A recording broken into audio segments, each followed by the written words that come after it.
What is up, guys? Zach Ginn here, and in today's video, I'm going to share with you exactly this video.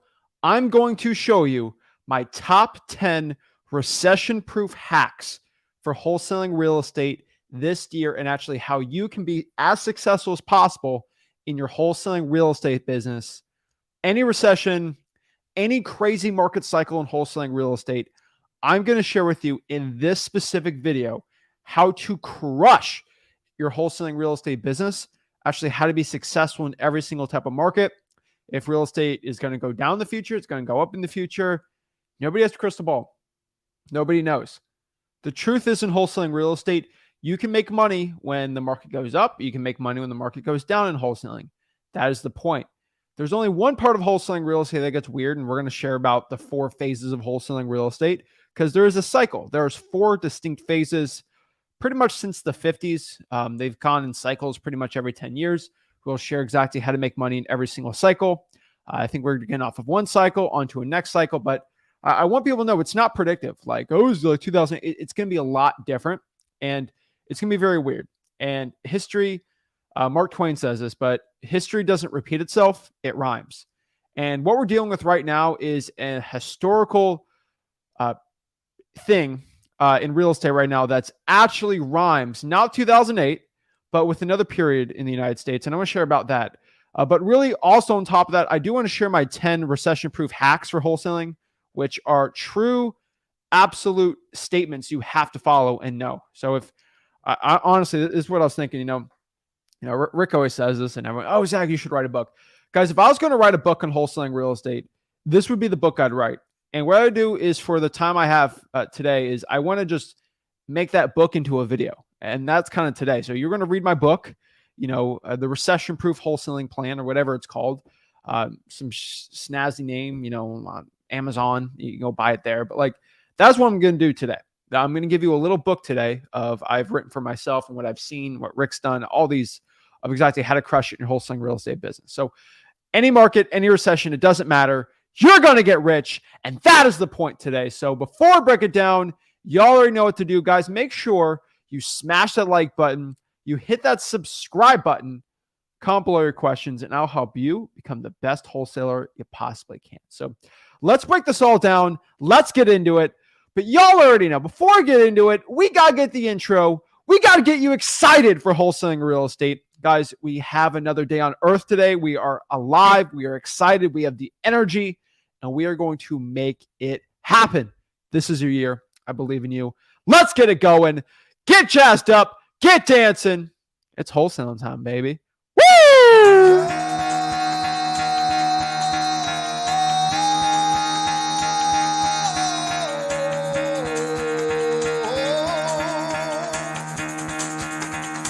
Get the fuck out of bed, bitch. Go.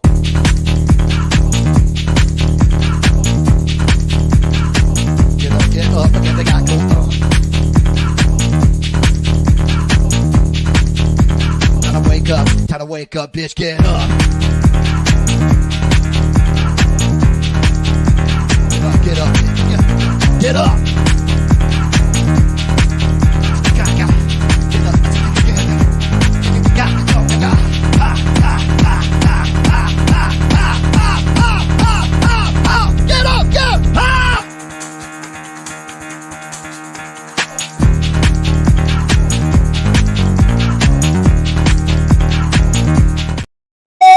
Snap! We're ready to go, guys. I'm excited. I'm really looking forward to this one because this is going to be really important. I think a lot of wholesalers watching this right now, they have a lot of questions. They're maybe a little worried. They're maybe a little scared of what's going on. The market might turn a little red. They don't know what's going to go on. They don't know what's going on in wholesaling real estate. So what I want to do in this video is really share exactly my top 10 recession-proof wholesaling hacks, lessons, just in a book format, pretty much what it is. But before I share that with you, we really have to get to the root of what wholesaling real estate is. We have to understand the market cycles, how real estate works. Guys, I've read a lot of books from the 50s, 60s, 70s, 80s, 90s, 2000s, 2010s, 2020s of wholesaling, real estate investing, creative finance subject to flipping houses. I've read books on every single decade, pretty much since the 50s and 40s on real estate. No other real estate person really does this in wholesaling. They don't talk about this at all.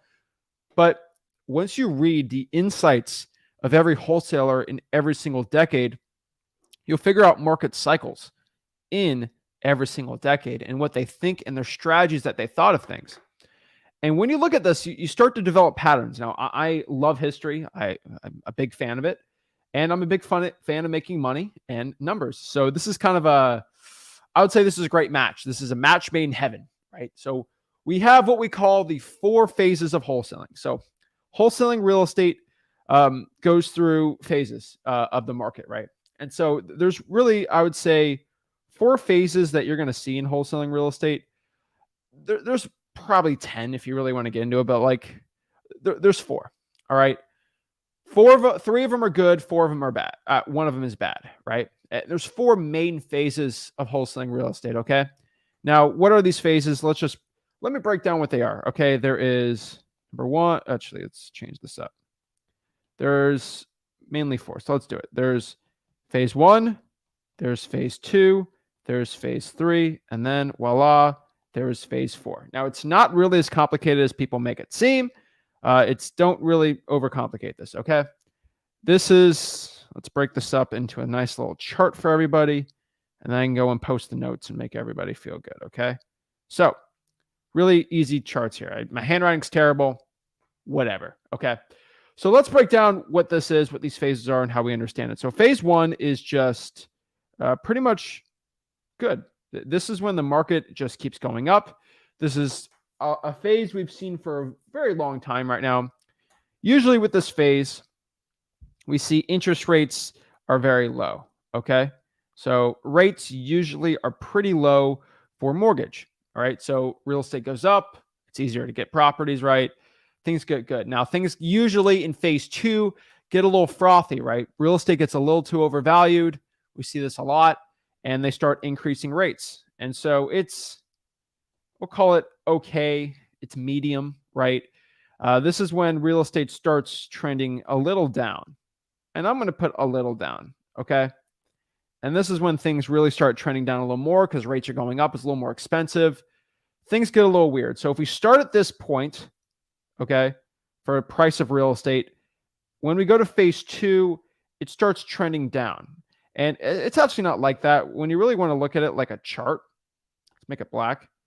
You start at this point, the price of real estate, it'll start doing kind of like this, like nothing crazy, some spikes, some bumps until we hit phase 2, where it's just, you see the trend over time. It's got a clear trend of going down. Not crazy, right? It's not like dropping, but you do see a trend going down for that, right? And that is kind of what phase 2 is really about. They're increasing rates. Things get a little frothy. We want to make sure that inflation doesn't go crazy. And then really, rates usually get really high. That's another part we've seen a lot. And then that's really when things kind of, what we'll call a little bottom out. We kind of bottom and keep falling down, but a lot of it starts bottoming out. And then you got the 4th phase of real estate wholesaling, which is kind of what we call spring. And this is when rates start lowering until it hits the bottom back on rates. And this is usually how a lot of markets. Now, these market cycles aren't specifically on rates, but for phases of wholesaling, if you really want to kind of see trends, this is something you can see for a lot of deals. But, spring, that's when real estate prices start going back up. So it'll start going up here, start trending down, and then it kind of hits that bottom and then it goes back up, right? Guys, we live in the United States of America. Our population everywhere is growing. So this is what it looks like in the short term. So in the short-term view, oh my gosh, it crashed and then goes up. Guys, if you look at the long-term view, real estate might go here and then crash. But over time, the trend, real estate is always going to be going up. And so it'll always outpace inflation. So real estate in the long term is always going to be going up, no matter what. Now, it depends on your time horizon, but it's not really a big crash. And during these phases, rates sometimes, and this is for certain phases, rates mean nothing. And it's more about the economic conditions than anything, okay? So what are economic conditions that can affect these phases really? There's always good. It starts going down a little, then at bottom. Sometimes it goes a lot down, like 2008 just started crashing, but not too crazy. But what are the things that affect these phases in real estate wholesaling that we have to understand, right? What are the big ones? This is pretty easy. But so what are the catalysts for phases to start moving? Pretty simple, right? Number one is going to be war. If there is a war that breaks out, obviously that's going to affect real estate, right? We aren't looking into a war. The United States, and I will say this humbly, we haven't had a legitimate war that will affect real estate since World War II. There's been a lot of other wars, but they haven't really been, I don't know how to say this the right way, but like, if the homeland's not being attacked, it's usually where it's not draining the economy too much. We're not putting war bonds out there. The 70s was a different thing, but we're not considering that a war to affect real estate, right? That's a different thing. War, rates is a big one. Pretty much just economic. So just the economic factors, people losing jobs, things like that, overinflation, things like that. So, and then really, I would put the next one too, but like you could say a lot of it's built through tech too, is another phase that if technology finds a way to make real estate cheaper in the future, maybe that'll have an effect, but we haven't seen that yet. So that's something we haven't seen. Usually, all of these are all proven back to the economy, but if we go to the war, there's a rates or some macroeconomic conditions happen. That's what affects the 4 phases of real estate. And that's how we understand. So what phase are we currently in that's affecting real estate? It's not war. The economy's okay. It's really just raising rates to save the economy, pretty much what the Fed's trying to do. So now we're kind of understanding what kind of phase we're in right now. We can kind of go back to history and understanding this. What's the closest statistic we have seen to our market right now? Everyone thinks, so I could pop up a chart of real estate prices, USA history. Okay. So we'll go to median home price. And I always love this chart. So this is a chart I always love showing the people. So everybody thinks that we're in like a 2008 situation, and it is not. Okay. So let me show you kind of what situation we're potentially looking into. Okay. And this is a pretty simple one. But I want people to be educated and informed. Now, it looks like it's shooting up like crazy. That is true. But let's kind of show what we sort of have right now. So everyone thinks it's 2008 where everything falls like this and all this. So let's do 1963 to 1980. Okay. Let's kind of show where we're at now. All right. And then we'll put mortgage rates history.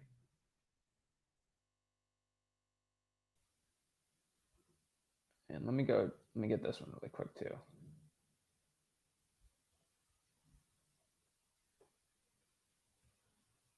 Let's see here. We got a chart for y'all.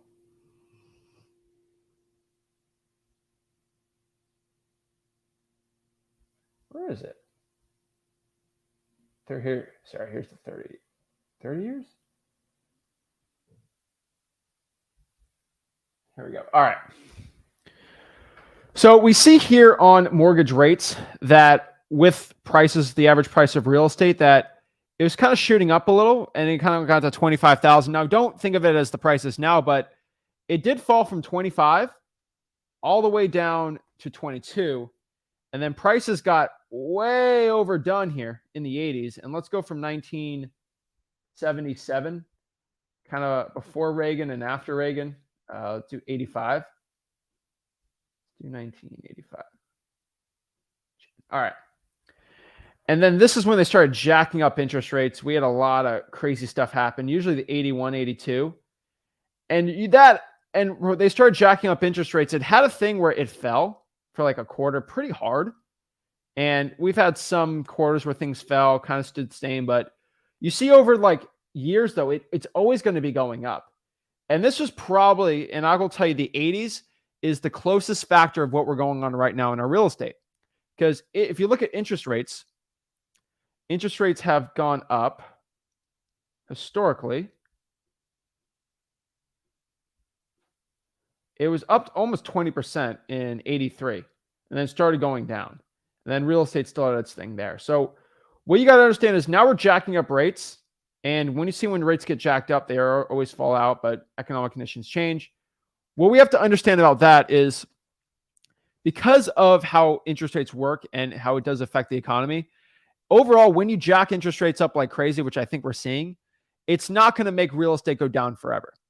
And so now that we understand the 4 phases of real estate wholesaling, how we make money in every single phase. And this is what I want to show. And then we're going to get into the book lesson type thing. I don't know where to call it. But now we know kind of what they do. We're not going to see a crazy dip. Like it's not going down 50% or something crazy, but we got to understand how it works. So there's economic conditions where real estate goes up and there's real estate prices go down. Now you can make a lot of money doing both ways. Which way are we trending right now? We see it trending down, but not crazy. Like maybe, I don't know, 5 to 15% at most if it's crazy. And then same thing, 0 to 10% if things get crazy good, right? And so if we're going down, we got to understand when prices go down, maybe even in a recession. If I'm used to locking up a property, let's say for $100K, and now it is worth, let's say $90,000, and then I sold that property to a cash buyer for $120, and then boom, that's a $20K profit, which is good. All I got to do here is get this thing locked up. Now, if it's worth 90, all I got to do is get it locked up for the same 90. But all I'm literally going to do is just sell it for maybe 110, right? And you still make the same 20K. How do you make the same amount of money? This is pretty simple, but you just lock it up for lower prices and you make the same amount of money. And so that's where you got to understand that the buyers, they're actually going out here and they want bigger discounts. And then you have to give those discounts from the seller. Then you make the same amount of money. The issue is here's the big issue. And this is how economic cycles work. And this is where a lot of people come up to me and they complain. They say, Zach, the buyers want discounts, but the sellers don't. So here's the worst time for wholesaling, okay? And so we know that usually prices might be trending down. And when prices are trending down, buyers are smart. They don't have $300K in the bank to buy properties because they're stupid, all right? They actually got some funds. They're pretty smart. Sellers, they're usually not real estate smart. Nothing bad about it, they're not real estate smart. And so that being said, so if something happens quickly, buyers will adjust very quick and sellers are very slow to adjust. And that seems like something that's bad, right? Oh no, that's super sad. That's actually, turn that frown upside down. That's actually a very good thing for us. And I'm going to show you exactly how you can make a ton of money with sellers being slow to adjust. Now, currently where we're at right now in this economy, okay? What I see is since prices are going down, not crazy, but maybe 5% this year, still that's something, your buyers are going to expect a 10% cut of your usual prices from last year, most likely. That's what they're expecting. That's not good, right? Because, oh, what in the world did I just press? I don't know what I just pressed. All right. Here's the issue. And this is the problem we have. Your sellers, like I said before, they're very slow to adapt, right? I already said they're slow. So they're expecting a 0% cut. Like, what do you mean you're cutting it? Real estate's still up. My realtor said it's worth a bunch of money. Everything's great. This literally happened 2008, 2009, 2010. People still thought, because there's articles, that real estate was worth $1 million and everything's going crazy. Austin, Boise, the big overpriced markets are already getting cut hard. Sellers haven't really noticed it yet because they could care less. They are in la land. Everything's great. But guess what starts happening? When jobs get cut, when the media starts talking about how real estate's actually going down, when their friends start selling low, because they actually have to sell and they realize that the actual free market's not making sure everything's worth $1 billion and everything starts shifting towards a buyer's market, guess what happens? Usually after about 6 months, sometimes even a year, 12 months, the seller starts actually slowly realizing it. Takes them a slow amount of time because I said they're slow to adjust. But once they do that, now they're back into fear. OMG. I need to sell. And now they're okay taking that 10% cut, right? Guess what happens? They're in this mode now for like 2 years. And guess what that means for you in wholesaling? So currently, we are in this mode right now. I hate to say it, but it's true. We are in this mode where buyers already want their cut. They already know what's going on, and they know the future. And the sellers are still in their la-la land. Now, I would probably say that the actual motivated sellers, they're fine. That's about a quarter of your motivated sellers actually have already realized it because technology is pretty smart. But unfortunately, 75% of your sellers are going to be in la-la land. La, la, la, real estate's still worth $1 million, blah, blah, blah, my house is worth $1 billion. It is going to take them 6 to 12 months to adjust. So unfortunately, we could still go after the really motivated sellers, the really, really motivated lists, but it's going to take out some time for the la crazy sellers to start realizing what's going on. Same thing with realtors too. They're in la land also. But here's actually how we make a ton of money. And then La La Land's actually a place you actually make a ton of money because once real estate, I think by next year or the year after, interest rates might not be as crazy and real estate will start inching up. Because what did I tell you? Over the long term, real estate's always going to be going up. Always up. Always during the long term. It might have this period where it looks like it's going up and then crashes down, but then it goes up and down, then up and then. But you see the trend line. It's always going to be going up, okay? Don't bet against the United States, all right? Oh, but the population, yeah, the birth rate's not the best in the United States, but we have so many amazing immigrants. We are a country of immigrants. Trust me, it'll keep going up. Now, that being said, maybe in about 18 months, real estate chart starts trending up. So what did I say about buyers? They're smart. They will start increasing prices by 5 to 10% because then they start playing that leverage game, right? They're smart. They're actually going to start paying more. They will pay more. That because now they see real estate's trending up. They're smart, right? Guess what? Your sellers are they're okay with that 10% cut. And they're still, oh my gosh, I'm panicking. OMG, real estate's bad. I just got to, sell low, right? Because they're still in panic mode. You know why? What did I say before? They are slow to adjust. Media is still sad. Everything's bad. Everything's bad. Friends are still freaking out over it, right? Like it's just, oh my gosh, it's bad, bad, bad, bad, bad. We know it's the writing's on the wall. It's going to start creeping up, but the seller's still like this. So this means that you can lock up contracts from 100% of the sellers pretty much. And I'll say 75% and 25% already. So you're getting really low contracts and you're selling them for high prices. This is when you really make this is when the moolah starts coming in. This is when wholesaling is the easiest. You know why? Because during this period, so let's talk about the last time this cycle happened, all right? So we have 2008 to really, I would say 2018, all right? This is when, let's say real estate hit its bottom, let's say 2011. This is really when it hit its bottom. And prices started shooting up. All right. So this is the time I actually got into wholesaling. So this is the really cool part. And so all your sellers, all your buyers knew is going back up because interest rates started going down.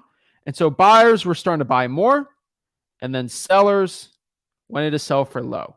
And this is a 7-year amazing cycle for wholesaling, right?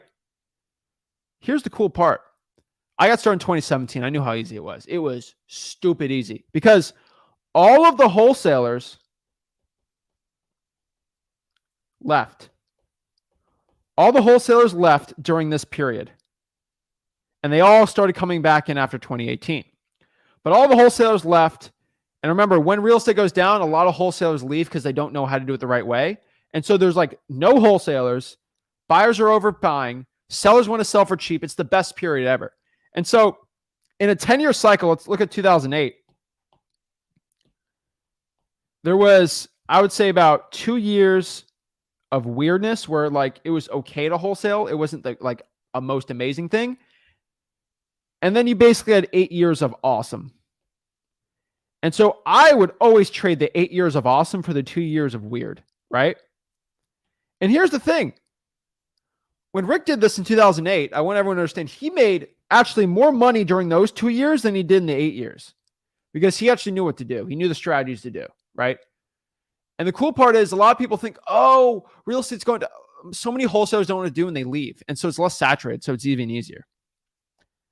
And so what I want you to know is that's the best cycle for people that aren't really good. Now, if you are a savvy wholesaler, you actually know what you're doing, you will make more during the crash than you actually will during when it goes up.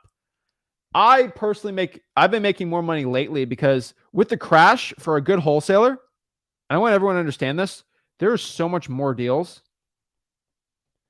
And with me, because I have a lot of cash on hand, I can crush other wholesalers.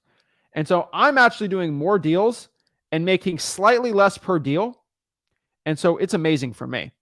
And I got all the buyers already set up because I have the trust. Unfortunately, when real estate goes up, I do less deals. You know why? My cash doesn't matter anymore because everyone's offering more. That's not the case anymore for me. And then on top of that, honestly, I can flip houses more, so that's, I guess, a positive. But I make more money just doing more deals in general. And so actually during this 18-month cycle that we're going through, I'm actually going to make more money than I am my previous. I'll probably make more money this year than I did my last 2 to 3 years because my competition's leaving. I'm doing more deals nationally and everything. It's insane. I'm looking to do 1,000 wholesaling deals this year. I've done 1,000 real estate wholesaling deals past 6 years. And so this is just showing you guys that you can make money in every market. Every market you can make money. The thing is, if you know what you're doing, you can actually make more money when real estate's going down in a recession because there's more deals to be done and you can spend the less in marketing and get more deals done. So that's kind of the cycles of wholesaling real estate I want people to understand. And what I want to break down now is kind of my hacks and lessons I want to bestow onto you of that has been working really well for me, what I've seen is working on right now, and how you can make a ton of money, guys. And guys, we're still doing $50,000, $60,000, $70,000 deals. Now, there's less of them. I'm doing more $20,000 deals, but remember, guys, it's because I'm doing more deals, it's netting me more money. And that's the point. I was never able to do the amount of deals I'm doing right now than I did the past 2 years because there's less wholesalers right now, in my opinion, in my market. And the coolest part about that, on top of that, is actually, no, there's not less wholesalers. There's actually more wholesalers right now in my current market, but there's less wholesalers overpaying, I would say. And on top of that there's just more motivated sellers. And because when real estate's going weird, there's more motivated sellers, more deals, and I get a better portion of it. So if I get 75% of all the deals in my market and the amount of deals to go up, I make more money. And you guys can go on it too. You're just going to have to do more deals, but you'll still make more. Shout out to Camille, 39 grand today. Awesome. Love to see it. So let me break down my hacks, my lessons. This is Zach's book, a video book. I'll call it a video book. This is Zach's video book for success. So let's break it down. Don't rant anymore, but let's get it going. So lesson number 1, wholesaling deals flow to the one that makes the best offers at scale. And I want everybody who's looking to scale or make a ton of money in wholesaling, I want you to understand this life lesson. And this is a huge life lesson for everybody watching. Whoever can give more offers at scale will make more money overall. This is how you get a ton of deals in wholesaling, right? It's all about making offers. If you're not making offers, you're not getting contracts, you're not selling those contracts, okay? And I love the person who says, oh, I market more than anyone. I don't care you market more. Are you giving more offers to sellers? In person, those offers, that's the best, right? And so the person that gets the most deals are usually the one that gives the most offers at a big scale. So if I have 2 or 3 people going in appointments right now as we speak, I'm giving offers at scale that most people can't do, virtual wholesaling, things like that. And when you do a lot of virtual wholesaling deals in all the markets around the United States, guess what? It's flowing to me because I'm giving the most offers at scale. It's very important. Lesson number 2. This is a very important for everybody, but your sellers, and I want everyone to understand this, your sellers don't care how much money you spent in marketing. And I want everybody to really understand this. I want to make this very clear to everybody. Your seller does not care how much you spent in marketing this year. They don't care. They don't care how much you spent on your postcard. They don't care how much you spent on your VA. They don't care. And so I think a lot of wholesalers out here, they see someone in competition and they think, oh my gosh, they spend all this money in marketing. I have no shot. When you're behind that seller, nobody cares. This is the same thing as fighting. And I love fighting. When you go to like boxing or MMA, you see it. Does it matter that the other guy spent $100,000 on boxing trainers? No, it doesn't matter. It matters how much pack a punch that person can do and how much they can fight. It's not about how much money they spent on training and all this fancy schmancy stuff, right? And I think a lot of gurus do that. They'll spend hundreds of thousands of dollars on the latest studio and but they're so fake and stupid and broke. It drives me crazy. They spend all their money on the studio, not in the wholesaling business. But I can tell you, your seller doesn't care. They care about if you can help them out, make them some money, and help them out. That is it. They don't care how much money you spend on the list or all. It doesn't matter. If you can get in front of the seller, that is all that matters. And so a lot of people think, oh, because I spent a bunch of money, I deserve more deals. No, it's all about making offers at scale. It's all about making those offers, getting in front of, that's what actually matters. A lot of people think what matters is how much money you're spending. It's not how much money you're spending that matters. It's going out here and helping sellers out that matter. So the amount of money you spend, honestly, doesn't matter at all. Okay. Here's the next really important lesson, the next chapter in the book. You are only judged on the deals you make, not the ones that go bad or the ones you don't do. I want everybody to understand this. I've had a lot of failures in wholesaling real estate the past 6 years. I've had a lot more successes than failures. Here's the thing. You only see my failures in wholesaling when I decide to tell you them. You've never seen other failures I've done in wholesaling. You know why? Because you ain't going to know about it. It ain't no dang business, right? But what I mean by that, I've had plenty of leads where I go on the appointment and I just didn't get the deal. I didn't close them. It happens, right? Do you guys know about that? No, you don't know exactly. You haven't seen that. It's in my head, but nobody can judge me for not getting the deal unless you tell them. So here's the thing. Nobody around you is going to know if you didn't get the deal or not. So stop worrying about forcing yourself to get a deal or not. It's like basketball, I love basketball. And the thing about basketball, when you're doing a basketball game, it's all recorded. There's tens of thousands, hundreds, probably millions, if you look at the internet, watching you miss that shot, right? Everyone will see you miss that basketball shot. So you're judged on the shots you missed. The coolest part about wholesaling is you shoot the shot, and if it doesn't go in, nobody sees it. But if it does go in, everybody sees it. That's pretty dang cool. It's like hitting the pause and rewind button on a video game where you can just, you make a mistake and kind of go back in time, right? And so when I'm looking at this, it's like a time machine. And it's just like no one sees you fail at all. They only see you actually do the deal. They only see you with the check. And so when I fail at something or whatever, you ain't going to see it. It's on public record, but you only see the things that do well. That's pretty dang cool. And I want everyone to understand, so stop getting all caught up and going out here and feeling, oh, I'm doing a cold call and I'm going to fail on it. Nobody's going to know that you failed on a cold call. Now, if I fail on a cold call, it's going to be live recorded.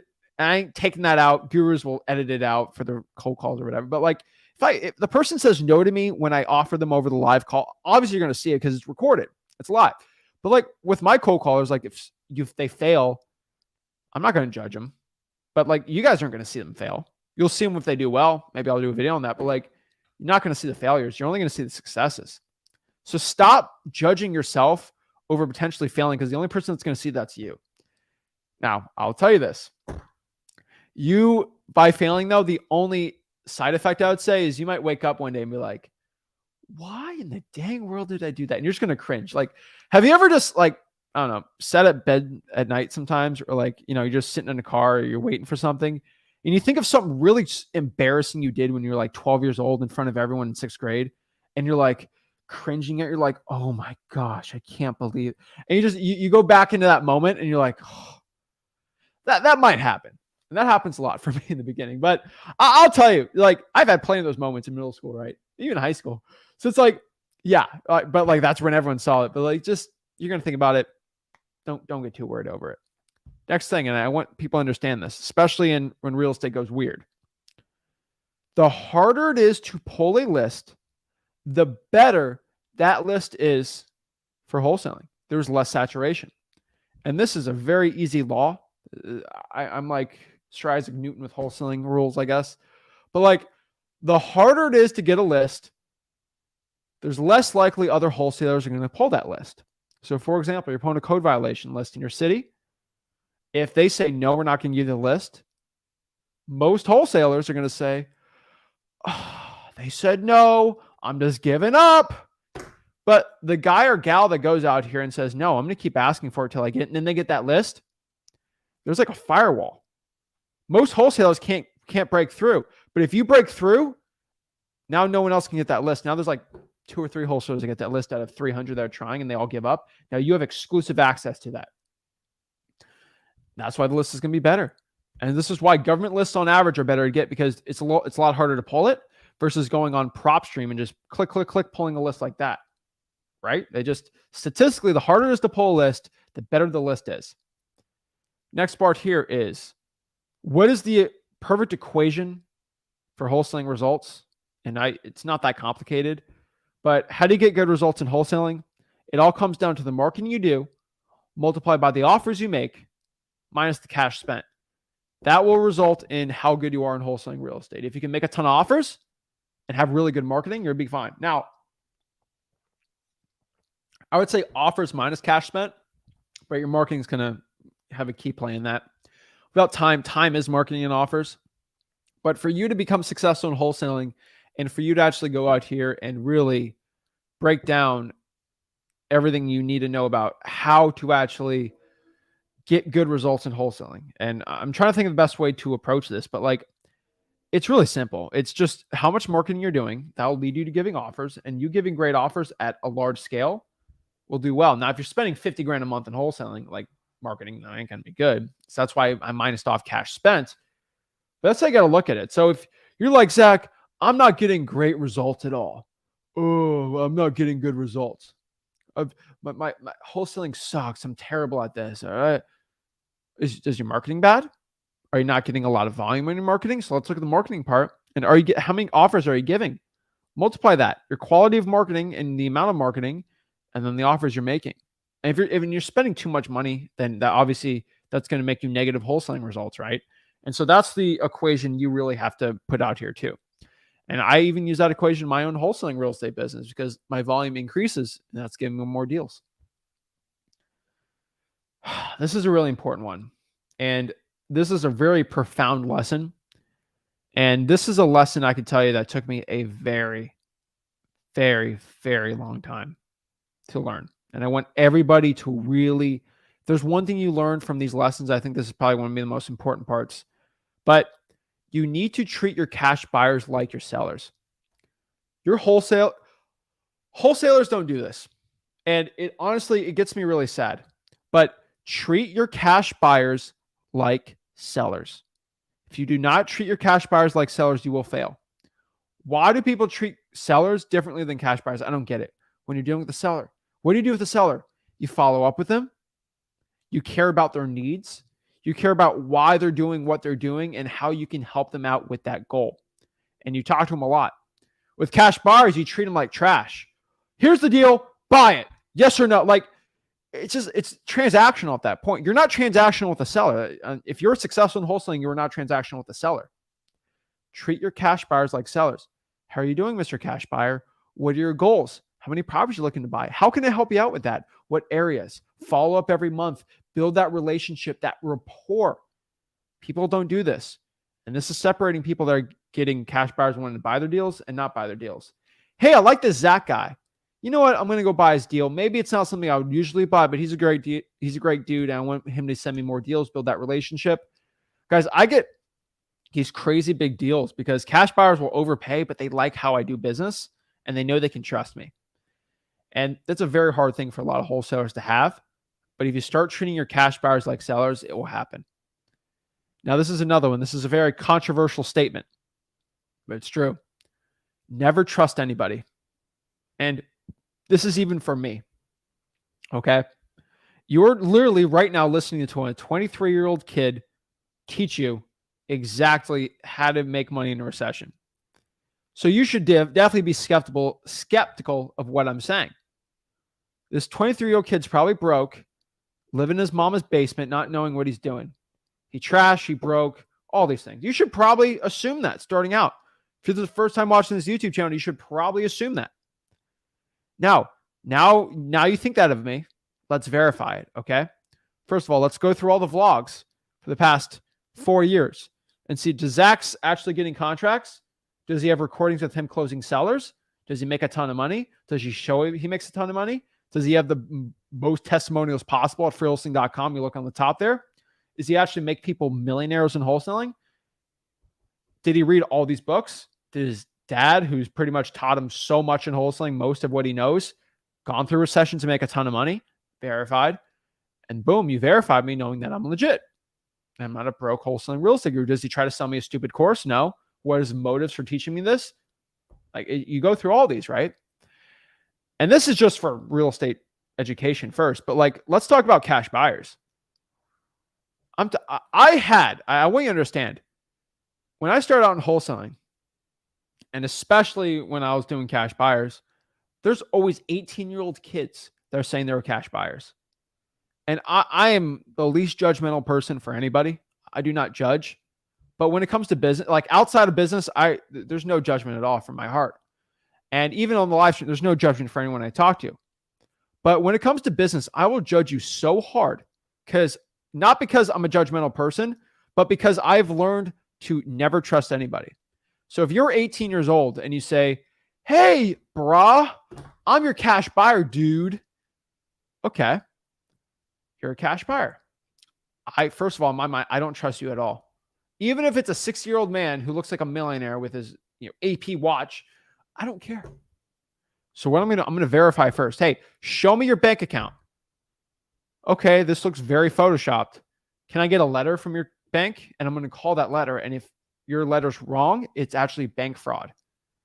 Guess what happens? They never message me back. I get people that fake proof of funds letters and give me fake screenshots of bank accounts. And I get a letter stating that this person has this much in the bank account from like Chase Bank or Bank of America. And then I call the bank. And I literally tell the person, if this is a fake proof of funds from like a big bank, this will be reported and you'll go to jail for bank fraud. Are you willing to do that for a fake proof of funds letter? They never message me back. It is illegal to send a fake letter from a big bank stating this much money. That is bank fraud. It's a crime to do that, right? Because you were defrauding somebody. And so I always never trust anybody. Now, I get things all the time. Now, I have always said this one story, and I'll keep saying it because this guy blew my mind. This guy, Hunter Raish in Arizona, I think is Deal Hub, Property Hub AZ. I'm sorry if I'm saying it wrong. I think he was telling me he's making $400,000 a month in Phoenix. And honestly, I don't believe that. Like, I've never heard of this guy. No one's ever talked about this dude. I didn't believe it. And this is not like a dig on, I just didn't believe it. And I said, just show me last month. This man pulled up on my email $500,000 in assignment fees in 1 month in Phoenix, showed me them. I was blown away. I verified it, talked title company. They're like, yep, this is legit. I was like, I stand corrected. I verified it. Now I trust this guy. That's how it works with me. So if you go on a podcast, you have to show me proof and I'll hop you back on. I had one guy, he said, Zach, I'm going to be your cash partner. You're one of your JV partners in the state. I think he said, I could get wrong. He said, I make, I think 75K a month or whatever. I said, perfect. Send me over your HUDs. I said, okay. But he said, you know what? That's private information. I can't tell you. I'm like, well, then we're not going to do any deals. But you can trust me. I'm in this mastermind. I could care less. And I go through this whole spat with the guy. But I'm like, unless you're going to show me actual HUDs, like, oh, but it's against privacy of that. I'm like, you're not a nurse. You're not a doctor. There's no HIPAA laws. Okay. It's public information who owns property. I won't trust anybody to work with me in a business unless I actually verify it for real. It's the truth, right? And so I think a lot of people need to start doing this. Don't trust it. Okay. The seller calls you saying they're this person. I want you to just make sure that they go with the property appraiser. Make sure that John Carlos Smith over the phone is the owner, because sometimes it's different, right? I had recorded a vlog yesterday of I made about an hour of calls on deals we did. We did 3 JV deals yesterday. Shout out to everyone that's sending us deals at sellmypaper.com. But we had 3 JV deals. I underwrote 12 deals. I called the wholesalers. I talked to cash buyers, and I recorded it. It was actually at my home, at my house, because that's what I do when I don't do live streams. I recorded it. We chopped it up. We edited it like a really cool vlog. We went over the assignments, deals, things like that. And one of the deals, which is live on the vlog, we actually had a seller who was lying about being a seller that signed a fraudulent contract, and that was crazy. But we have the vlog. So if anybody's interested on that vlog, let me know if we should drop it or not. Maybe I'll just delete it. Who knows? But it was pretty cool. 3 deals. Well, we got 3 assignment of contracts ready to go from that day. But I was talking with my team, everyone, the sellmypaper.com team. I was talking to a couple of those guys and gals, and we were really doing it really cool there. Let me know if you guys want me to record. I don't want to get on a tangent of me JVing wholesalers, JVing your deals and actually record the whole process, like addresses, going through the property, making repair costs, looking at ARV comps. Let me know if that's cool or not. But never trust anybody. It's crazy. I've even had people try to get me on fake appointments because they're the wholesalers, but I verify trust. Don't trust anybody. Verify first in real estate. I'm telling everybody, verify first. Now, next here. This is a really important lesson too. You are overthinking things. Just lowball. And this is a sentence I've told so many people time and time again. But you are 100% overthinking things. Just lowball. Oh, how much should I offer? Okay, I don't care. Just lowball the seller. Think of an offer that scares you. Go 15, 20% below that and just offer it. You will be shocked at how many sellers will say yes to that. I had a guy on the vlog yesterday I was recording. He sent me a FSBO, and I popped up the lead, and I just rolled my eyes. I'm like, oh, FSBO. And it was a FSBO for like 375 grand. And I was like, ugh. And then on the vlog, I pop up the contract. This man has it locked up for like 240. I'm like, okay, we got a deal. And I'm talking to my JV partner in Phoenix, and he's like, this is crazy. And it seems like a really good deal. Maybe make 30 on it. Hopefully, we're talking to our buyers right now. But like, that I was like, you know what? That was amazing. 130K lowball. He got 130K off the listing price. That's a FSBO I can sell. Okay. So let's talk about making good on FSBOs. Okay. And so I think it was really cool. But even marketing, you're overthinking. What market should I get? Just choose a market. Use our rules we have at wholesaling.com. But most of you guys are just overthinking it. Don't do it. Next here. This is a really important one. This is actually a 2-pronged one. So number 9 and 10 are kind of the same, but it's together. The wholesaler who cares about the seller more wins. So if this is a battle of one wholesaler and wholesaler number 1 and 2 who have the same price, who are both at the appointment, or they go to appointment at 1 o'clock and 2 o'clock, who's the seller going to choose? The wholesaler who cared about the seller more will win. The person that went to the person that followed up more, the person that built more of a connection, the person that made the best assurance that they'll buy it for cash in the most legit way possible, that person will win. That is how a seller usually chooses, whoever gets the most rapport. Now, this is different than the other part. And this is the same rule, but slightly different. The wholesaler usually who got to the seller first wins. And so I personally, with my team, we build the most rapport with our sellers. There's usually not one person in the market that can beat us one-on-one on appointments. There's not one person that can beat us one-on-one when we actually talk to the seller, because the rapport wins. We're really good at it. But how do other wholesalers do really well? There's guys making $500,000 plus in my market that they are way worse than me. I'm not saying this in a mean way. They're not as good as our team on rapport, but how do they win? Because they got to the seller first before me. Because you ain't going to beat me. But if you're faster than me, usually you can win, right? And so let's look at war or battling in general.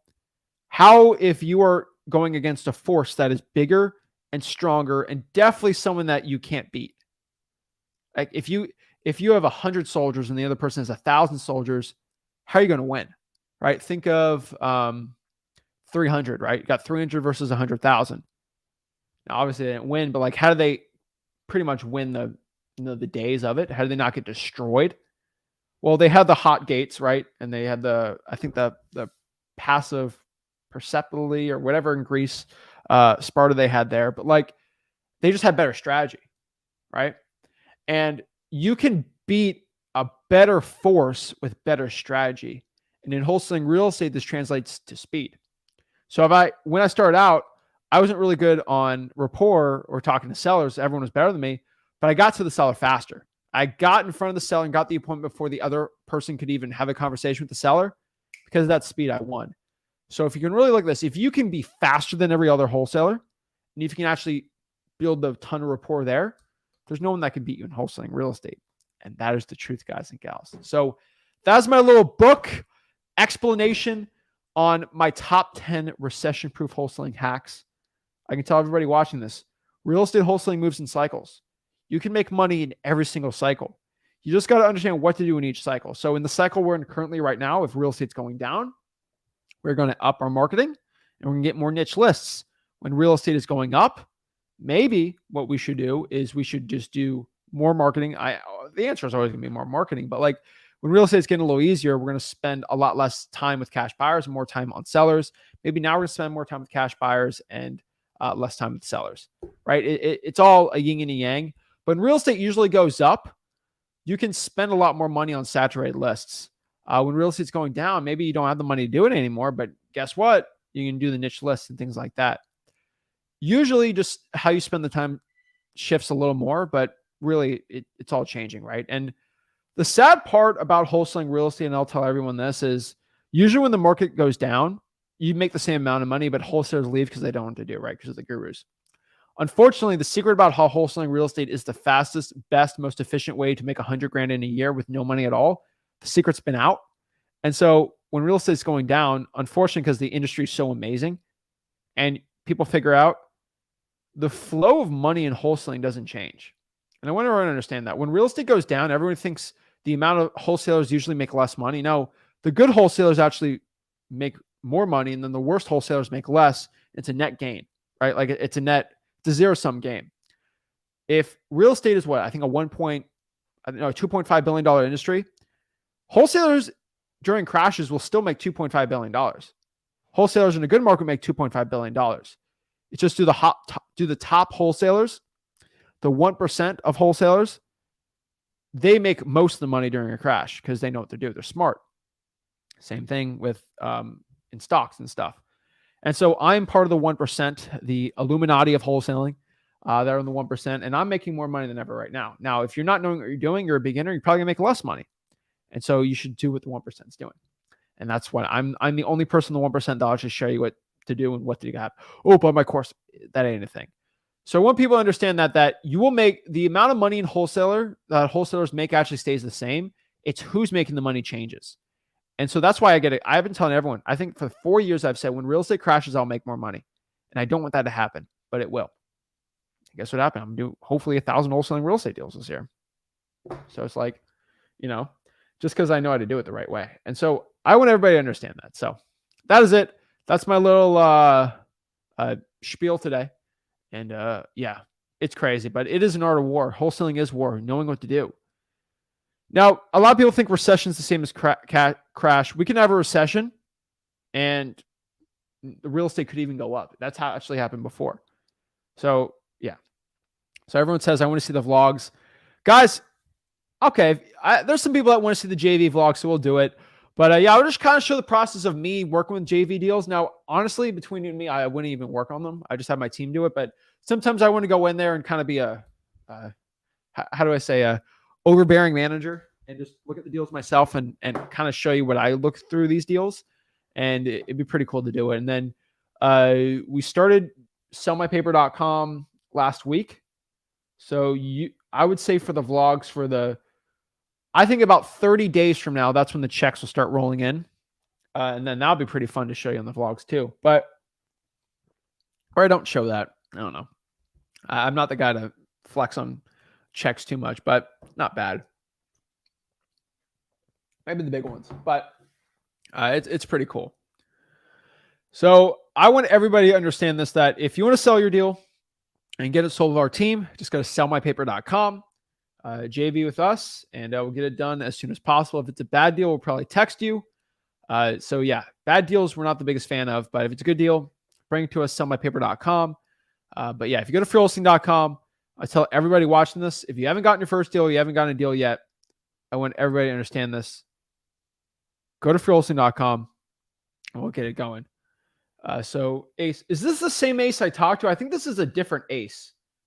I've been talking to a lot of Aces, so I think I'm getting confused. You're definitely a different Ace than the one I was talking with. So Ace, just, you know what? You probably DM me. I probably didn't see it. I'm getting too many emails. So do this instead. Email support@flipwithrick.com, Ace. Just email support@flipwithrick.com and just say Ace, JV partner, and then send me 100K in HUDs for the past year, and then we'll see what we can do to help you out. Make sure you got it. All right. So that's it, guys. That is my little spiel. That's my little book for the day. So let me know if you guys got questions. Love to help the people out, and let's answer some questions, and we'll do some one-on-ones today. That's how we do it. So yeah, we'll drop it. All right, I'm going to record it, and we're going to see, it'll be a work of an hour. So I think I was able to cut down an hour of me working and cut that down like 27 minutes for an easier vlog. So it wasn't too insane, but oh no, I don't think I show me wholesaling enough. And I want people to understand this, that like, I wholesale, but like it's most of my team doing it. And so me actually going and looking on the deals, that's what I do. And so me vlogging what I currently do in the day, I think that's kind of cool. So yeah, we'll see how we can help the people out. All right. Let's see what we got here. All righty. So where is it?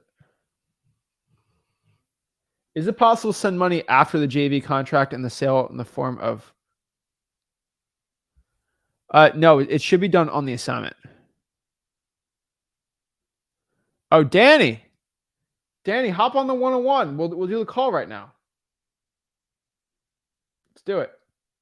Yeah, I got to call the guy. I got to close somebody. All right, cool. All right, let's do a couple more questions, and then we'll get the one-on-ones. So I get these all the time. Can you be my mentor? Just go to freewholesaling.com, okay? The gurus are going to want your money. It's stupid, all right? What's the best inbound marketing for someone who hasn't gotten their first deal but doesn't want to cold call? Direct mail or reverse drawing for dollars, hands down. And then let's see here. So if a realtor finds a cash buyer for my deal, do I have to sign an agreement to pay them, or should that affect their license agreement with NARS? No, there's a million ways to do it. Find which way they want to. Sometimes I pay them a commission on the assignment. Well, I can do it. I can do that. Sometimes it's a marketing fee. It depends which way you want to do it. The way the title company's okay with it, and the way the realtor is doing it, and basically who their broker is, because that's how it happens. So if you guys want to talk to me one-on-one, absolutely for free, just go to Wholesaling Houses for Real. That is my Facebook group. That's my mastermind. We can go on and talk to me for free. So how do you hop on there? Let me show you really quick how to do it. Share my screen. So all you got to do is go here to Wholesaling Stinking Houses for Real. And now you're on here. You're with 87,000 of my best friends. And we go here, click Zach Ginn. I've pinned something. And when you pin it, there's a streamer link right here. And then boom, you can hop on here and talk to me. So let's talk. First of all, we got Joan. What is up? Joan. Hi. All right. Oh, Joan, are you back on? Yeah, I'm still here. Awesome. What is up? How can I help you out today?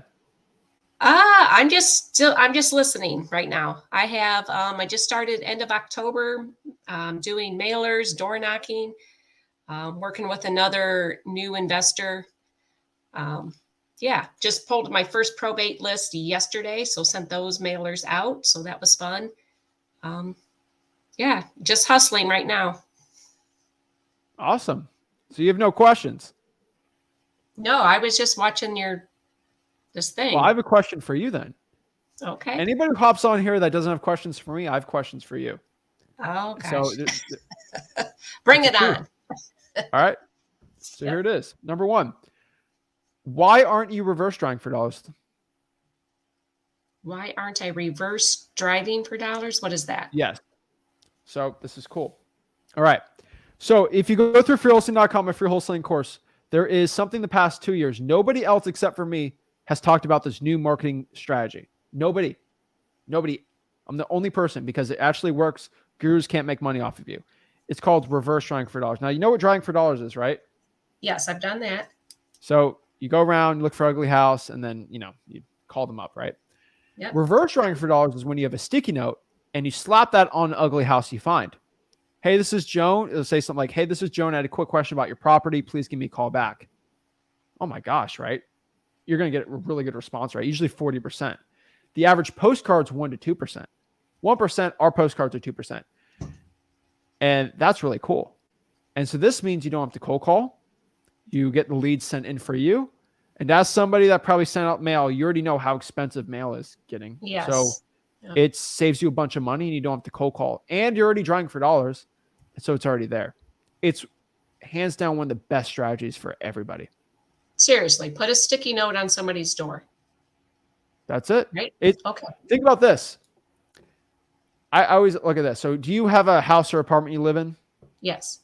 If somebody put a sticky note and said, hey, this is Sarah. I had a quick question. Please call me back. Would you call that sticky note? Yeah. You probably would. You're just, who is this, right? Is this a friend? Like whatever, like, right? It's almost guaranteed you're going to get a call there. And so think about that. When you're doing drawing for dollars and you cold call, let's say a probate drawing for dollars list, you're only going to get a hold of a quarter of the people, right? Usually. Voicemail, they don't answer. Like a quarter of them will answer. With reverse drawing for dollars, 40% of that probate list is going to answer, which means you actually got in front of 2x the amount of sellers that the average wholesaler can go after. You just doubled your results by not working anymore. I like it. I'll try it. It works. So go to freewholesaling.com. There's a whole section in there for you. Okay, awesome. Thank you. Appreciate it. And unfortunately, I can't make money off of you by teaching that, but guess what? I don't care. I want to actually help you become a better wholesaler. Yo, what is up? Hi. Hi, how are you doing today? I'm good. How are you? I'm doing great. What's up? How can I help you become a better wholesaler today? So I wrote down a few questions. So my first question is about probates. I know you guys said they don't have to go through the whole process for us to lock up the contract. So my question is, once I put them under contract and send it to the title company or the attorney or whatever, do I set like a closing date and get paid that way, or do I have to wait for the process, the court You're process? going to have to wait for the process. What state are you in? I'm in Houston. Houston. So you're going to use a title company, and there's usually guys use a probate attorney with that. And so a title company usually has a probate attorney that they deal with there because it's a title company with wholesaling. There's plus some good probate attorneys you can deal with. Now, I can make this super complicated and easy. Now, I'm not the legal expert, so I'll just tell you, this is not legal advice, but honestly, what the process is usually going to be, you're going to lock up the deal. You send it to the title company. They work with the probate attorney. They deal with all the crazy mumbo jumbo. You don't have to deal with that. And then you get paid at the closing date. But it's usually going to take more time for them to go through the process. And I can tell you the whole legal process and make it super complicated, but like, what's the point? Just the probate attorney is going to be working with the seller, and then over time, you'll get paid on it. Okay. So I guess my question was, when I'm talking to the seller, what's something I can say to like confidently tell them that they don't have to wait for the process to be complete before they like sign the contract with me? So here's the thing. You're not an attorney. I'm not an attorney, right? Yeah. We're not lawyers. So whatever I say is saying something that a lawyer never said. So why should I even trust you, right? That's the big problem you get. What you need to go is go to your title company. And usually there's an attorney right there that will actually talk to you for free. You don't have to pay $100 to go meet this person. People think they have to do that. No, it's actually free. And so I want you to schedule a meeting with that attorney that's at the title company. Sometimes the attorney actually owns the title company, and say, hey, what do I say when I'm talking to a seller on the probate process? Because I want to get the deal and send it to you. What do I say? And they'll tell you what to say. And guess what you're going to say? Hey, my attorney told me blank, blank, blank. And you're going to know it's going to be for Texas law. And then you have the confidence that my attorney said it, not just me. And the seller's going to trust you even more. Okay. Cool. Let me see here. Give me a second. I have so many questions wrote down, but I'm just trying to ask like the important ones. They're all important. Well, like, yeah. What would I like to do today? So any pressing ones? So I haven't got fully started yet. Right now I'm working on trying to pull all of these government lists. It's like a lot of being on hold because I don't have a car. Okay, I got a question. So what do I say when I went to the clerk's office? I called like an Uber or whatever, and they're like, you pretty much need to know like the address or specific information. Like it's not a list available for certain list. So give me a list. I can help you out with it. Like the probates. The probates will be on the clerk of the court, and they should just be under the probate records. You don't call and they give it to you. You actually have to get it yourself. Okay. So the list you actually have to pull and get from somebody else will be a fire damage property list, a water shut off list, a code violation list, and possibly the eviction list, and then tax delinquencies. The rest you can usually pull just easily right now for free. So the other ones you can pull it. Yep, pretty easy. You got to request it. The other ones you don't have to request usually. They're usually already online. Okay. And then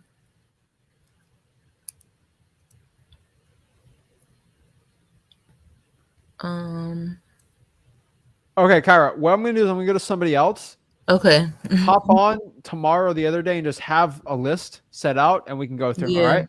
I just want to get through as Thank many you. people as I can. Appreciate it. Thank you. I appreciate you. All right. Yo, what is up? Yo, how's it going, man? How can I help you out today? So I was creating a marketing budget because I'm looking to get more into the paid marketing side again, like I was doing a while ago. And All right. I noticed that my skip tracing seems to, because with PropStream you get the 10K leads and all that, but skip tracing at 15 cents a lead, it comes out to $1,500 a month for skip tracing. I don't. That doesn't sound right to me. Batch or yeah, batch. Okay. Because I want the highest accuracy, so I'm not looking to do like no 3 cent Fiverr skips or none of that. I want the accuracy. Okay. I think for a second. I get it batch for 10, but I got the. Yeah, you got like the $500 But month plan. I'm not trying to do I that. spend too much though. I spend too much money with them. But all right. So yeah, in terms of everything else, like the marketing costs is pretty low. The software, I do some SMS blasting and then pulling a list. PropStream's cheap enough. That's all cheap. Skip tracing comes out to be really expensive, and I know if I'm SMS blasting, I want some high volume. If I do like, let's say I do like 5K of those leads, I'm only spending 750 a month on skip tracing.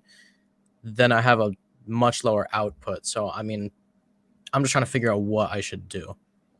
So remember, your wholesaling result, like I said today, is going to be directly indicative of the marketing output and the offers you make, minus the money spent. And so we obviously got to look at two things when what you're doing is, I think you're looking at ROI, but you're also not, I don't think you're looking at the other important part, which is ROT, right? So there's return on investment and then return on time. And so obviously we want to get the same result of something that's 40 hours a week of work, but maybe make it 10 hours a week, right? Oh yeah, all the time. And so that's kind of what we're looking at. What's the best ROI and ROT, right? And so you're doing this virtually, right? Yeah. And so it's $750 a month. Skip tracing, text blasting, that's all fun games and great. But you can also look at other strategies too. And this strategy might not even be something that costs much money, dude. But like if I'm text blasting a seller and a list, if I want the best ROI, even ROT, because they're sometimes together, if I text a list, I want the best chance that 1,000 sellers are going to land me a lead in a deal. Absolutely, yeah. And so a high equity lead is not going to yield as much results as if I do a tax delinquency. That's how it works. There's not as many tax delinquencies. So how many leads are you looking to send out a day? Let's say 5 days. You're doing Monday through Friday. Yeah. So I was trying to calculate the numbers. Let me see. I was thinking 300, but that's a little low. A day? Yeah, times 30, that comes up to 9,000 leads. So that's going to be too much. I only want to spend 750. Yeah. I think maybe at some point, man, even think about this. What would the cost be of, I mean, how much time do you have for this business? I have a good amount of time. I just don't like doing things manually because I mean, like, I get it. When it comes to skip tracing, I'm not gonna lie. I would rather pay, dude. I've been trying to do the government listing manually for like the past couple months. It's driven me crazy. What market are you doing? I'm doing some of Florida, North Carolina, and then mostly those two. Okay, where in Florida? Pasco. Pasco, and where in North Carolina? Let me see. I haven't done it in a while. I forgot where I was doing. So Onslow County. That's not good at all. Onslow County. Onslow County. Okay. So what I want you to do too, on top of this, is maybe you spend $500 on texting. Hear me out. And we're going to focus on getting really good lists. All right. I know you don't like the government lists, but I think it'll be worth it. Hear me out. Fair enough. And what I want you to do for that $250, I want you to spend $250 just giving gas cards to people. And I want you to find an army of 10 people, 5 in each market, to drive for dollars and reverse drive for dollars for you. And you split the deal with them. There's going to be try to find them. I think they're out there, dude. Yeah, it should be Facebook groups.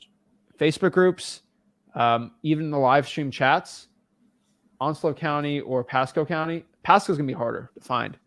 But try to find people to partner up and drive for dollars with you in that market. And then you will pay for their gas and then you split the deal. And have a reverse driving for others. And then if you text those leads, which won't be a lot, I think that will probably give you the best results. Yeah, definitely. Talk about the Sunday man. That. Yeah. There's a guy in Tampa that did that, and I got him having 4 drivers for him, and they're free. It's amazing. Because you have what I call the location disadvantage. Yeah. What you need is the speed advantage, which will have 4 people driving for dollars versus the average wholesale in that market doing 1.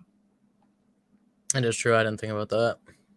And so you have a disadvantage. We need to give you an advantage, and then so it evens out. And that's kind of what I'm thinking. But obviously you have to split those deals. So it's like, yeah. So okay. Oh, we already got someone in Pasco, actually. That's pretty cool. Yeah. I mean, hit the people up. Now I would probably sign a JV agreement with those leads because what was the lesson I said today? Don't trust anyone. Don't trust anybody. I don't trust I don't trust anyone. Heck, even do this to show that they're actually willing to do it. Have them give your phone number out on the reverse driving for dollars lead, and then they could pay for the gas. And maybe you just do that too on top of it. And then that's kind of the best exchange of something where they pay the gas, you pay for the marketing, and then you close the seller. But like, do that, man. I'm telling you, I think it'd be good. Now, obviously, this person has to trust you, and that's gonna be and that's another thing on too. So I'd share a Podio, all these things, but I think that's going to be something that will help you pump up the marketing that you need to do virtually. 100%. So you think there's people out there that'll want to that'll just want to drive for dollars and let me handle all the closing? Here's the thing, and I think you found this because you watched a lot of my stuff. Oh yeah, there's a lot of newbies out here that are deathly scared. Yeah, scared to talk to sellers. You don't seem like the guy that's scared to talk to a seller, lock up a deal, right? I don't mind. You don't I would be happy to. Right? And so there's a lot of people that are the opposite. They don't mind calling, or they don't mind going in the car for hours a day as long as they don't have to talk to a seller. That scares me. I gotta find these people. And so that's where partnerships go on, right? They're good at something you hate, and then that other person is really bad at something that you love, and then that's how you mix it. That's how I got employees. You think I love doing sheetrock work? No, I hire someone that's okay doing it. They don't mind it, and they kind of like it. I got guys that love laying grout. That's what they love to do. I hate it. There's people out here that love mowing grass. If they sat behind a desk, they'd go crazy all day, but they love mowing grass. You're my lawn guy, right? That's how it works. So that's it, man. I could tell you that. So you'll be shocked. Just go out here and try to find them. And 100%, I think you'll be surprised. Think about it. There's 87,000 people in the Facebook group. It's a lot of people. It is true. Growing If you every day combine too. all the YouTube channels we're live right now, I think we're at like 105,000 subscribers for all of them. That's 190,000 people you can find. You think you can find 10 out of that? Easily. 10 out of 190,000 people? I like my odds. And even think of my Instagram, dude. What, 195,000? Now you're at 400,000. Out of 400,000, can you find 10 people? I think there's 10 people that are a little scared to do it, right? So I digress. More than likely. Yeah, you're right. Yeah. So do it, man. 100%. And then one more. Oh, what type of stacked lists are your favorite? I was looking into that. My favorite stacked list is any type of motivation mixed with high equity or vacant. Okay, 100%. I'll start doing that too. So arrest and someone's got a lot of equity, arrest and there's a lien on the property. Just any type of mix. I think that's one of my favorites. Okay, so for my plan, you think is it a good idea to mix some of that list pulling and skip tracing, and then also do some of that virtual driving for dollar stuff with somebody else, and just kind of mix those two together? Yeah, I would pump that up, man. 100%, bro. I'll get started on that. Thank you so much. All right, keep it up. Have a good one, man. Oh, all right. Yo. Hey, how you doing? I'm blessed, man. What's up? How can I help you out today? So I have like 3 questions. First one is, I'm wholesaling virtually. I'm in Florida. I'm pulling the probate liens and Wait, are you virtually pendants. wholesaling from Florida? No. Oh, I'm okay. in Chicago. I'm Okay. doing it in Florida. Got it. So I'm doing the probates, liens, and list pendants lists. But the problem is, a lot of them are dead, like dead leads. A lot of the wholesalers are calling them, and none of them like even want to. Are you calling the list pendants list? Yeah, All right. So do you know what list pendants usually are? it's foreclosures, right? Pre-foreclosures and usually maybe credit card debt lien list, right? Yeah. Do you know what I say is the worst list possible to ever cold call? List pendants? Pre-foreclosures. Oh, okay. Think about this, dude. If you are behind on credit card payments and your mortgage payment, okay, you've probably never been in that situation. I've never been in that situation, but I've talked to sellers in that situation and I see what actually happens to them. They get 15 to 20 calls a day. It's insane. Realtors call them. They get credit card, the credit card companies, the debt servicing companies, the tax service companies, right? They get 10 to 20 calls, loan shark, like all these type of banks and they pay people to try to call. They get 20 calls a day on top of the wholesalers. They get 20 cards, debt consolidation companies. they get like 15, 20 calls a day. And so what do you think you're Yeah. going to do when you're the 21st caller of the day? They ain't going to answer you. Yeah, that's why I started It texting sucks. the list pendants list. The That's better. others, liens and probates, I called. But I talked to a probate yesterday and he told me he's getting like 5 calls a day, like one every 2 hours. Yeah, realtors are aggressive with them. Probates? Oh yeah, realtors are very aggressive on probates. Oh. So I'm not sure what to do because should I try a different list or So you said you were cold calling the pre-foreclosures. So are you just texting him now? yeah. Okay, because you just told I'm me you were cold texting the calling him. pre-foreclosures and I'm cold calling the probates and liens. That's actually not bad at all. Okay, what area in Florida are we doing? Jacksonville. Jacksonville. Okay. Yeah. Duval County is a little saturated. Not the worst. Honestly, you could do a lot worse. So not a bad market. I think we got to get more niched, man. I think Mhm. still do the probates and the liens. That's great. Let me ask you this question because I kind of had the equation popped up there. What's your marketing volume like? How many calls are you making? How many calls did you make last week? Last 7 days? The whole week? Yes. How many Uh, contacts, like hellos? maybe 20. 20. I made like about 150 calls and I'm talking about I got like contacts. So just 20. 20, yeah. So statistically, I'm looking at here. I'm just trying to find the root of your problem. So that's a 13.3% response rate, contact rate, which is about half of what it should be. It should be around 20, 25%. So what's your skip tracing? True people search. Okay, so that's pretty on par with it, right? If you're getting it for free, not bad, right? Yeah. So here's the issue, man. And I'm saying this really like, I'm trying to say this in the nicest way possible. I could probably get 150 calls in about an hour or two in a day.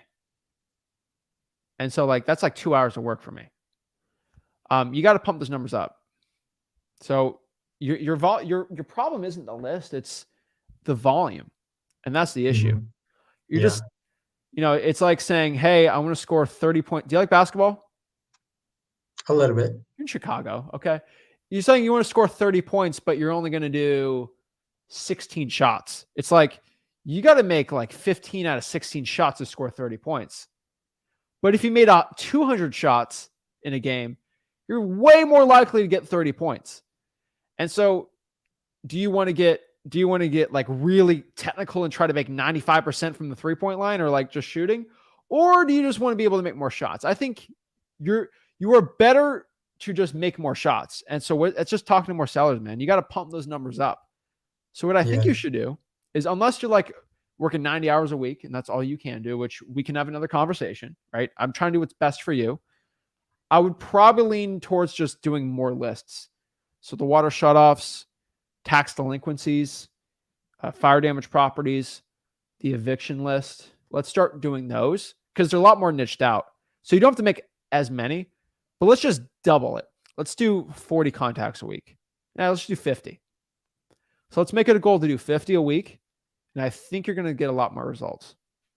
Okay. It's like I'm cold calling 3-4 hours a day and I'm making like 35, 45 calls. So Oh, whoa. yeah, I gotta increase that up. I'll No, do no, that. no, no, no, no, no, no, no, no, no. No, you're thinking, all right, can you read my mind? No. No, you can't. I can't read your mind. All right. Don't act like you know what I'm going to say because you think what I'm going to say. You're wrong. All right. 4 hours a day. How many days a week? I just started, so I'm Last gonna week. do it. Last week I did like 4 days. So you did 150 calls in 16 hours. Dude, that is 9. That's 9 calls an hour. And so 150. So that's 20. 20 times 16. I mean, you got in front of, on average, 1.25 people an hour. That's insane. You're telling me you only got in front of 1 to 2 people every single hour that said hello. Yeah, it's because most of the numbers from True People Search, they're like canceled or or a wrong number. So what I want you to do is I want you to text those numbers on top of that. And then, oh my gosh, I would do something besides True People Search for you because I've done Jacksonville, man. And you're close to like 5 or 6 if you're going to do an hour. So I think the way you're doing your skip tracing is going to be off. Let's increase the volume. And I mean, I don't think it's True People Search, man. Talking to one seller per hour is insanely low. And I think you're just wasting your time doing that. So, I mean, honestly, man, I would probably Facebook message, increase the calls, and then only call the wireless numbers. And I think you should do fine. Okay, no landlines. No landlines. Okay. All right, let's start doing that. All right, and then increase the lists. Okay, got It's it. not your time because you're actually spending a lot of time doing it. That's great. I think it's the skip tracing is your big issue, dude. Yeah, because I gotta find their relatives and everything. Yeah, and So, text the people too on top of that. You'll get more contacts. okay. All right. I just started doing that yesterday too, texting. Perfect, man. Text, leave a voicemail. You're good to go, man. Okay. Don't work I have- anymore. Let's start getting more calls per hour you're doing it. Okay. All right, I man. do have one more question. Of course, man. So I was thinking of doing it wholesaling here in Chicago too. I saw your interview with Ed Hayes. I'm not sure if you remember him, but he told in the interview to like link up with agents who have license. So I was wondering how I should do that and how that works, because I could do reverse. You can wholesale in driving Chicago, for bro. dollars. Sorry? You can wholesale in Chicago. There's a lot of ways around it. Yeah. My lawyer has told me not to give legal advice on wholesaling in Chicago because that can bite me in the butt. I want you to talk to a title company that does wholesaling transactions and ask them, and they'll tell you for free. Their attorney there will give you advice on how you can do it. All right? Okay. Because And if you get slapped with a fine for doing something stupid, I'm not going to be attached to that. So go to the lawyer and let him be attached to it, and he'll tell you exactly how to do it. You can do it, though. Don't worry about it. But just make sure you get it from them, not me. okay. All right? And one last thing, sorry. The driving for dollars app, I know you told it in one of the videos, but could you tell me the name of it? The Drawing for Dollars app, Yeah. dmzach.com. But I would probably just go to wholesaling.com. That's where it's all at. Oh, okay. All right. Well, thank you very much, Zach. All right, man. Keep it up, dude. Thank you. Have a good one. Boom. Awesome. Guys, at the end of the day, I'll tell everybody watching this, you are overthinking this business. It's all about getting in front of sellers, marketing the butt off, getting in front of them to let them know that you buy houses and giving offers to them. That's what wholesaling real estate comes down to. That's what wholesaling real estate is all about. Please stop complicating this business. If you overcomplicate it, you will not get good results. Keep it simple. This is the perfect market for you to get in front of sellers. People, there's more wholesaling deals than ever right now. Are you going to let a rich wholesaler like me do it, or are you going to do it? It's up to you, man, and women. So go out here, go after it, guys. I could tell you I'm here to help you out. So if you want to learn wholesaling real estate absolutely for free, just go to freewholesaling.com, my free real estate wholesaling course. If you got a deal you want to send to us, just go to sellmypaper.com. Where's the sellmypaper.com? Is it on here? It's somewhere. I'll just hold on. It's right here. Sellmypaper.com. Send me your wholesaling real estate deals to sellmypaper.com. Our team will get it up. We are currently working on more markets, and we're getting it going. But guys, I can tell you guys, stop overcomplicating this business. Start taking action today. Remember, you're only alive for a certain amount of time on this earth. Make the most out of it. Go after your dreams and chase it. If you're going to chase your dreams, don't half do it. Don't do it, but like not really work hard on it. Like put your all into it. I'm not telling you to quit your job or anything, but like when you're doing it, put all your effort into it. Try it the best. Go to freewholesaling.com to learn how to do it the right way, and you'll be well on your way to wholesaling success. So guys, that is it. That is what I got to say today. I'll see y'all tomorrow. I appreciate it. freewholesaling.com. Hit that like button, subscribe.